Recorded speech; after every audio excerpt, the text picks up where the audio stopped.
اور اس میں نقائص کیا ہیں، بہتر کیسے کیا جا سکتا ہے، اور پاکستان میں جس طرح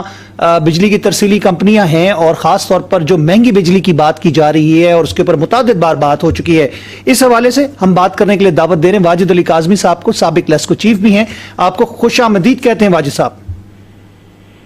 جی السلام علیکم. وعلیکم السلام ورحمۃ اللہ وبرکاتہ. واجد صاحب، کہ الیکٹرک کا معاملہ ہو یا پھر مہنگی بجلی کی بات ہو، ترسیلی نظام اور خاص طور پر جو کچھ ہو رہا ہے بجلی کے ساتھ اور اس عوام کے ساتھ، کیسے دیکھیں گے آپ کے اس وقت کی صورتحال جو ہے کہ سپریم کورٹ کو بھی بولنا پڑ گیا اس کے اوپر؟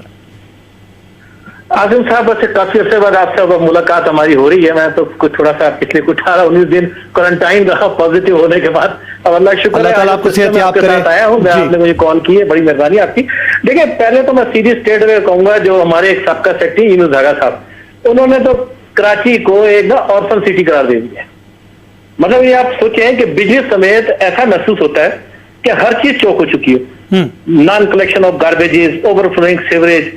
بلاک سسٹم، ڈرینز، جو یعنی ہماری جو سب سے ریونیو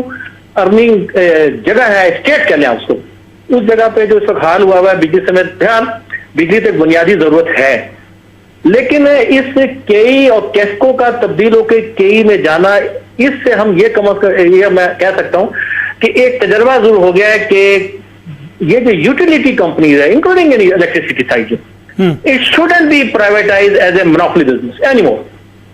یہ تو خیر بات میں جس وقت یہاں سپرنٹینڈنگ انجینئر تھا اسلام آباد سرکل میں، پر آپ کو پتا ہے میں پھر جب سینئر مینجمنٹ چلا گیا تو ہم نے بات کرنی نہیں بات کر سکتے تھے. یہ بات ہم اس وقت بھی کہتے تھے جب دوسری ڈسکوز کو یہ پلان کر رہے تھے، سیم اسی ہی ٹرینڈ کے اوپر جو کئی کو پرائیویٹ، جو کیسکو کو پرائیویٹائز کیا گیا. اب اس سے آپ اندازہ لگا لیں کہ اب یہ جو اس وقت آپ کے سامنے دیکھیں، آخر کوئی چیز پرائیویٹائز کیوں کی جاتی ہے.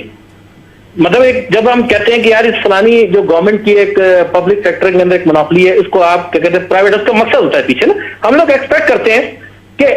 خاص طور پر کوئی انویسٹمنٹ کمپنیز کو لے رہی ہے، جو کراچی کے سلسلے میں ہوا ہے کہ انویسٹمنٹ جب آئے گی تو جناب کیا کہتے ہیں اس کو کیپیسٹی انہانس کی جائے گی تاکہ لوڈ شیڈنگ نہ ہو، گڈ کنٹرول ہو، کسٹمرز کی شکایات جو ہیں وہ کم ہو،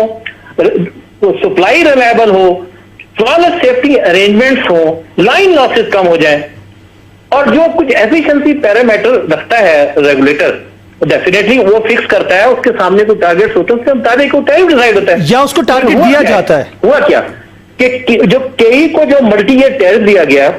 اور اس کو یعنی اسٹارٹ میں ہی اس کے ایک جو AT&C لاسز کے اوپر یعنی بیس کیا گیا، اس کے 35% کے اوپر، یہ آل لاسز اور نان ریکوریز کی ایگریگیٹ ٹیکنیکل کمرشل لاس کو 35% کو سامنے رکھے، یعنی 100% ریکوری ہو تو 35% AT&C بن جاتا ہے. اب اس کو جو بلڈ کرنا تھا اور کنزیومر ٹیرف جو بنایا گیا، اس میں it was the highest in the country in comparison all discos. جو 9 ڈسکوز ہیں اس وقت 8 ایگزسٹ کرتی تھی،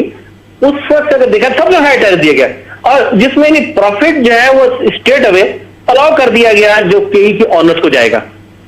جو ٹارگیٹ دیا گیا لاسز کی ریڈکشن کا کہ اس کو 15% میں لائیں گے، وہ اچیو ہی نہ ہو سکا. مطلب اسٹل اس وقت بھی جو کئی کے لاسز ہیں جنہیں 2019 کے، وہ ابھی 19.1% پہ ایگزسٹ کر رہے ہیں. اچھا، کئی کو کیا کہتے ہیں بیچ میں کچھ رعایتیں دی گئی، اس کو الاؤ کیا کہ بھئی آپ کیا کہتے ہیں ری ویلیو کر لیں اس ایسٹ کے، تاکہ جو اس کے ریٹرن اور ایسٹس ہیں وہ lower then where the clock back جو پروویژن رکھی گئی تھی کہ جو ایفیشنسیز ہیں وہ جائیں اس کی طرف، کنزیومر کی طرف، وہ بھی نہ ہو سکا. اچھا، دوسری طرف کی جتنی ایفیشنسیز تھی جنریشن پلانٹس کی، جو وہ ساری پاس آن ہوتی رہی یونیلیٹرلی کئی کی طرف، بغیر جنریشن کاسٹ کم کیے، جس کا سارا بینیفٹ کئی کو تو مل گیا، اور ان ایفیشنسیز جو لاس کی طرف تھی سب چلی گئی کنزیومر کی طرف. اب میں صرف آپ کے سامنے ایک چھوٹا سا کمپیریزن کرتا ہوں کہ جو اس وقت 9 ڈسکوز ایگزسٹ کرتی ہیں، جس کے آج میں پرائیویٹ کے خلاف نہیں ہوں، لیکن میں یہ جو منوپلی انویسٹمنٹ کمپنیز کی سسٹم میں جو بزنس آتا ہے، دیکھیں ایک تو ہمارا لوکل پرائیویٹ سیکٹر عاصم اتنا مضبوط نہیں ہے کہ جو پوری کی پوری کمپنی کو ٹیک اوور کر سکے.